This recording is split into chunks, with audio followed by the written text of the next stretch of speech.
বন্ধুরা, lava iris 51 অথবা সকল প্রকার অ্যান্ড্রয়েড ফোন কীভাবে আমি ফোনের লকটা খুলি, কীভাবে ফোনটা হার্ড ডিস্ক করি, কীভাবে এফআরবি বাইপাস করি, কীভাবে জিমেলটা এক্সচেঞ্জ করি, কীভাবে জিমেল অ্যাকাউন্ট বাইপাস করি, গুগল অ্যাকাউন্ট বাইপাস করি, সব এই ভিডিওতে দেখাবো। এক ভিডিও দিয়ে সব ধরনের ফোন ঠিক করতে পারবা লাইভ টিমের জন্য। আগে ব্যাটারিটা খুলছি, এখন লাগাইতে আসি। ব্যাকশেলটা লাগাইলেই এই সেটের উপরে একটা ভিডিও ছাড়ছি চায়না ভাষা কীভাবে ঠিক করবেন সেইটা, আর এটা ইংলিশে দেখাবো। তো ব্যাটারিটা লাগাইলাম, ব্যাক কভারটা লাগাইলাম। এখন আমি পাওয়ার বাটন টিপ দেবো আর ভলিউম প্লাস টিপ দেবো।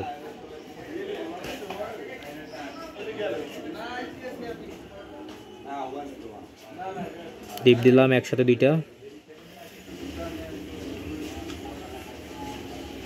লাভা লেখা আসলে পাওয়ার বাটন ছেড়ে দিতে হবে। আসে না, আবার টিপ দিতেছি একসাথে।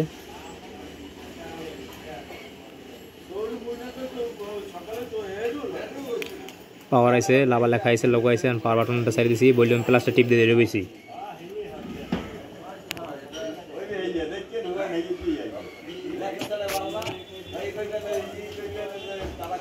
তো দেখতে পারলেন আমার কিন্তু ফ্যাক্টরি মুডটা আইছে। তো আমি এখন এটাকে পাওয়ার বাটন আর ভলিউম প্লাস একত্রে টিপ দেবো, তাহলে আমার এই মুডটা আসবে।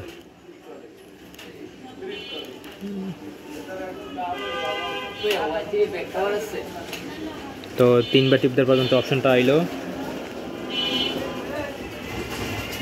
তো এখন আমি 1 2 3 4 5 নম্বরের ফ্যাক্টরি সেট আছে, ওইখানে যাব। আর আমি যে সিলেক্ট করবো, সিলেক্ট করার জন্য আমাকে বলা হয়েছে use volume up by down and power. তো আমি পাওয়ার বাটন টিপ দিলে সিলেকশন হবে, তো পাওয়ার বাটন টিপ দেবো। এখানে নিচে এসে ইয়েস দেবো। অনেক সময় ইয়েস বা নো লেখা থাকে 5-6টা, যেখানে ইয়েস এখানে ইয়েস দেবেন।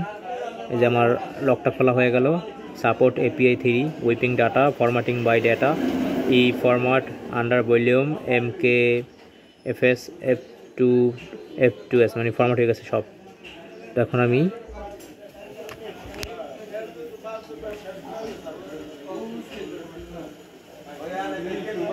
এখান থেকে আরও একবার দিয়ে দেবো ফ্যাক্টরি রিসেট,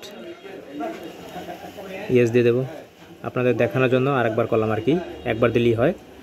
এখন আমি এখান থেকে রিবোট সিস্টেম নাও এটা ক্লিক করবো। পাওয়ার বাটন দিয়ে সিলেক্ট হচ্ছে, আর ভলিউম আপ আর ডাউন দিয়ে আপার উপরে উঠতেছে, নিচে নামতেছে। তো এইভাবে খুললাম, আমি লকটা খুলে নিলাম ফোনের। তো ফোনের লকটা খুলে নিলাম। এখন আমি এটা এফআরবি আর গুগল এক্সচেঞ্জ করবো, এফআরবি বাইপাস করবো, সেটা দেখাবো পার্ট 2-তে।